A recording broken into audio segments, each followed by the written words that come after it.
ঘুমান নবী সাল্লাল্লাহু আলাইহি ওয়াসাল্লামের সুন্নাহ মতো, ঘুম থেকে ওঠেন তার সুন্নাহ মতো, এরপর নামাজে যাবেন তার সুন্নাহ মতো নামাজ পড়েন, 3G 4G 5G নামাজ বাদ দেন। এরপরে আসেন হালাল রিজিকের ব্যাপারে সচেষ্ট হওয়া। আমাদের বেসিক কাজ হালাল রিজিকের ব্যাপারে সচেষ্ট হওয়া। জীবন চলে যাক, আপনি সুদে যায় না, ঘুষে যায় না, দুর্নীতি করেন না, মানুষের সম্পদ আত্মসাৎ করে খায় না। অল্প ছোট্টখাট্ট করে ব্যবসা করেন, ছোটোখাটো ব্যবসা করেন, ছোট চাকরি করেন, সরকারি হোক বেসরকারি হোক চাকরি করেন, ব্যবসা করেন, যেখানে আপনি হালাল খাচ্ছেন, এই হালালের টাকাটুকু দিয়ে ইবাদত করেন, পরিবারটা চালান, ইনশাল্লাহ দেখবেন আপনার ইবাদতও কবুল হয়ে গেছে, আপনার পরিবারও জান্নাতে যাবে ইনশাল্লাহ। যখনই এখানে হারাম ঢোকাবেন, আপনার এই ইবাদতগুলো আল্লাহর দরবার পর্যন্ত পৌঁছাবে না। স্পষ্ট হাদিস আছে, ইন্নাল্লাহা তাইয়্যিব লা ইয়াকবালু ইল্লা তাইয়্যিব, আল্লাহ পাক পবিত্র, তিনি পবিত্র ছাড়া কিচ্ছু গ্রহণ করেন না। মুসাফির মানুষ যার দোয়া কবুল হয়, হয় না? মুসাফিরের দোয়া কবুল হয়, সে যা চাবে আল্লাহ দিবে ইনশাআল্লাহ। একজন মুসাফির আল্লাহর কাছে হাত তুলে দোয়া করছে, আল্লাহ আমাকে এটা দাও, আল্লাহ আমাকে এটা দাও। নবী সাল্লাল্লাহু আলাইহি ওয়াসাল্লাম বলছেন যে মুসাফিরের দোয়া কবুল হয়, কিন্তু এই ব্যক্তির দোয়া কেমন করে কবুল হতে পারে যার পোশাক, যার পানীয়, যার খাওয়া সব হারাম।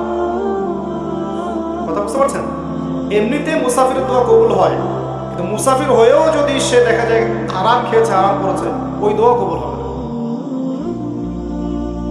তো ইবাদত কবুলের শর্তই হচ্ছে হালাল রিজিক। যাদের জন্য আরেকটা কথা বলি, যাদের জন্য হারামে যাচ্ছেন, যাদের জন্য আপনি হারামে যাচ্ছেন, এরা আপনাকে চিনবে না আপনার মৃত্যুর 40 দিন পরে। আপনার কথা বিশ্বাস হলো না? সত্যি বলছি, আল্লাহ পাক ছাড়া মানুষের আপন বলে আসলে কেউ নাই। হারে হারে টের পাবেন, জীবন যত আগাবে তত টের পাবেন যে আল্লাহ পাক ছাড়া সত্যিকার অর্থে আমাদের আপন বলে কেউ নেই। আল্লাহ পাক ছাড়া সত্যিকার অর্থেই কেউ আমাদেরকে ভালোবাসে না। মানুষের অবস্থানকে ভালোবাসে, মানুষের অবস্থানকে ভালোবাসে, আর আমাদের ভিতরের আত্মাটাকে, ব্যক্তিসত্তাকে ভালোবাসে না একমাত্র আল্লাহ। প্রমাণ লাগবে আপনার? আপনি নামাজ পড়েন না, রোজা রাখেন না, জাকাত দেন না, দুনিয়ার নোংরামি করছেন, অশ্লীল কাজে লিপ্ত আছেন, আল্লাহর হুকুম আহকামের অবাধ্য হচ্ছেন, এখনো আল্লাহ পাক আপনাকে টিকিয়ে রেখেছেন, এখনো আল্লাহ পাকে খাওয়াচ্ছেন, পড়াচ্ছেন, পানীয় দিচ্ছেন, শ্বাস নেওয়ার অক্সিজেন দিচ্ছেন, বাড়ি দিয়েছেন, গাড়ি দিয়েছেন, সব দিয়ে রেখেছেন। যদি কেউ আমার অবাধ্য হতো, আমি কি তাকে এত কিছু দিতাম? যদি কেউ আপনার অবাধ্য হতো, আপনি কি এত কিছু দিতেন? এরপরেও ভালোবাসা থেকে আল্লাহ আপনাকে এগুলো দিয়েছেন। আল্লাহ চাচ্ছেন একটা বার খালি আপনি দুইটা হাত তোলেন, সিজদা করেন, চোখের পানি ফেলে দেন, আল্লাহর কাছে বলেন আস্তাগফিরুল্লাহ ওয়া আতুবু ইলাইহি। আল্লাহ মাফ করে দিবেন ইনশাআল্লাহ। আল্লাহ পাক ক্ষমা করার জন্য অপেক্ষা করছেন, আপনার ফেরার বাকি। আল্লাহ পাক 24 ঘন্টা তার ক্ষমার হাত প্রশস্ত করে রেখেছেন, খালি আপনার ফেরার অপেক্ষায়। প্রকৃত অর্থে আল্লাহ ছাড়া আপনাকে কেউ ভালোবাসে। আপনি আল্লাহর অবাধ্য হলেও আল্লাহ পাক আপনাকে ভালোবেসে এখন পর্যন্ত নিয়ামত দিয়ে রেখেছেন। আর যদি আপনি তওবা করে ফিরে আসেন, তাহলে তো আল্লাহ আপনার জন্য দুনিয়া উন্মুক্ত করে দিবেন। যদি আপনি আল্লাহর হয়ে যান, আল্লাহ পাক সারা দুনিয়াকে আপনার পায়ের সামনে এনে দিবেন ইনশাআল্লাহ। এই দুনিয়া কি জিনিস? কিচ্ছু না, ছোট্ট দুনিয়া। সাগরে গেলে আমাদের মনে হয় না যে আমরা কত ক্ষুদ্র? মনে হয় না? সাগরে যখন আপনারা যান, সাগর পড়ের মানুষ, সাগরে জাহাজে যান, তখন মনে হয় না আমরা কত ক্ষুদ্র? এই দুনিয়া কি জিনিস? জান্নাতের সবচেয়ে শেষে যে বান্দা যাবে, তার জন্য আল্লাহ পাক এই দুনিয়ার 10 গুণ বড় জান্নাত দিবেন। মহাবিশ্বে এত লক্ষ লক্ষ কোটি কোটি গ্রহ নক্ষত্র আছে, যার তুলনায় পৃথিবী কিছুই না। আপনার কাছে মনে করেন বাসায় কয়েকশো মিলিয়ন ছোট ছোট 1 টাকার কয়েন আছে।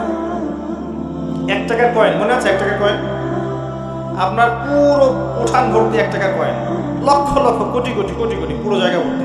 এখান থেকে একটা কয়েন কেউ নিয়ে চলে গেল, আপনার যায় আসবে? কিছু মনে হবে? আল্লাহ পাকের পুরো মহাবিশ্বের মধ্যে পৃথিবী এর চেয়েও নগণ্য।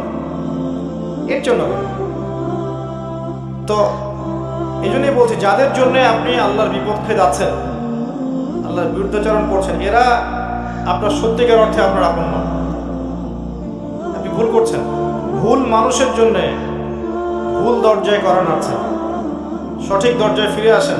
আল্লাহ পাক আপনার অপেক্ষায় আছে। আল্লাহ পাক আপনাদের সবাইকে তওবা করে ফিরে আসার তৌফিক দান করুন। আমিন। এরপরে বলবো যে পারিবারিক আদর্শ সুন্দর করার চেষ্টা করুন। এটা খুব ডিফিকাল্ট, এটা খুবই ডিফিকাল্ট, কারণ পরিবারের লোকজন কথা খুব একটা শুনতে চায় না। আর যারা জন্মসূত্রেই ইসলামিক পরিবার পেয়েছেন তারা সৌভাগ্যবান। আমি বলবো তারা সৌভাগ্যবান।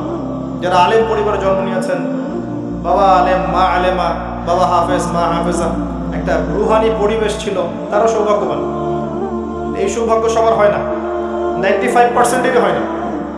বেশিরভাগই এসব বাইরের পরিবারে জন্ম নেওয়া, যেখানে বাবা হয়তো নামাজ পড়ে মা পড়ে না, মা পড়ে বাবা পড়ে না, হারাম রিজিক আছে, বোন পর্দা করে না, স্ত্রী কথা শোনে না, এমন না? ম্যাক্সিমাম পরিবার দেখবেন এখন এমন। এখানে ইসলামিক আদর্শ এস্টাবলিশ করা সো ভেরি ডিফিকাল্ট। এখানে আমি যতটুকু বুঝেছি এটা হচ্ছে নিজে আগে আমল করে দৃষ্টান্ত স্থাপন করে। অন্যরা কথা শোনে না, শোনে নাই, আমাদের কথা তো এখনো শোনে না।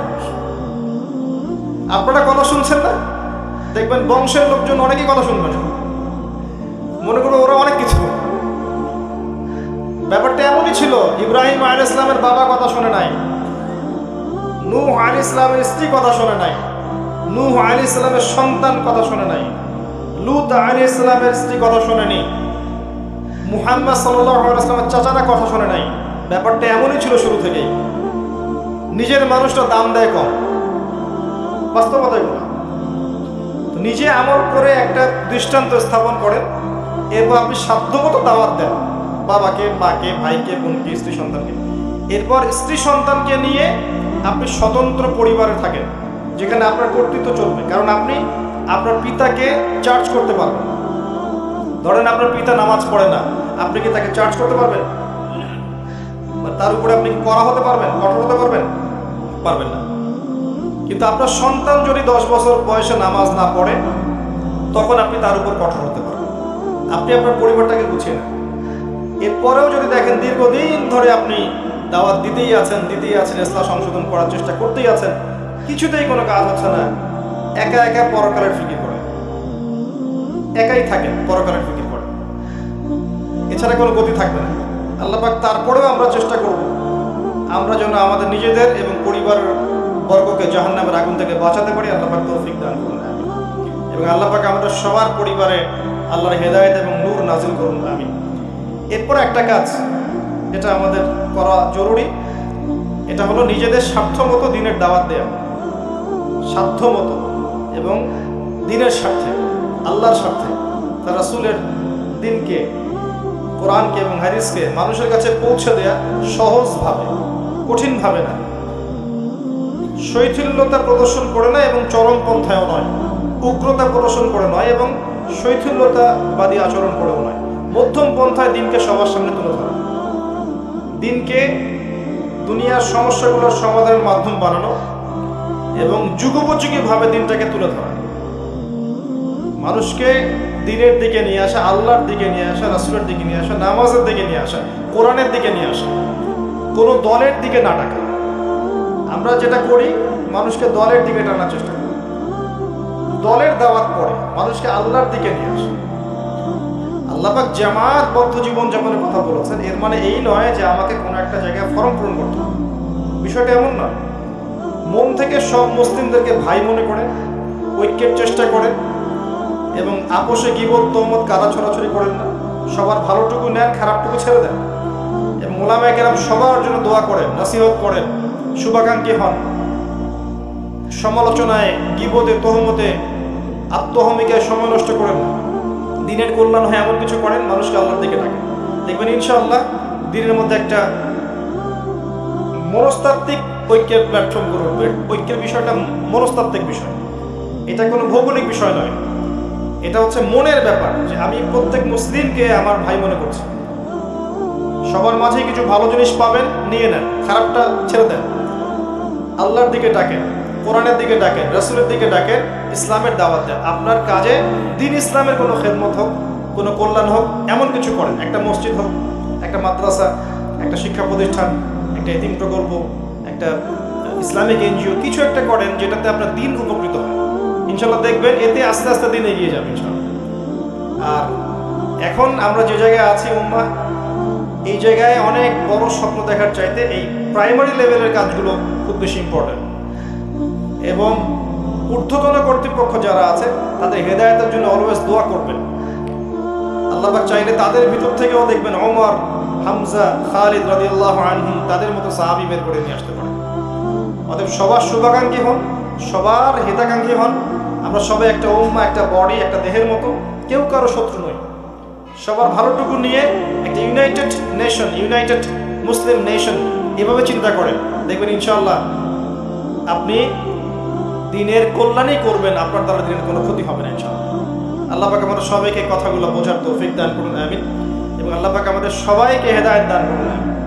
উপরের লেভেল থেকে নিচ পর্যন্ত যারা আমরা যেখানে আছি সবাইকে যার যার জায়গা থেকে দিন ইসলামের জন্য কাজ করার তৌফিক দান করুন, ইসলাম পালন করার তৌফিক দান করুন, ইসলামটাকে সঠিকভাবে বোঝার তৌফিক দান করুন।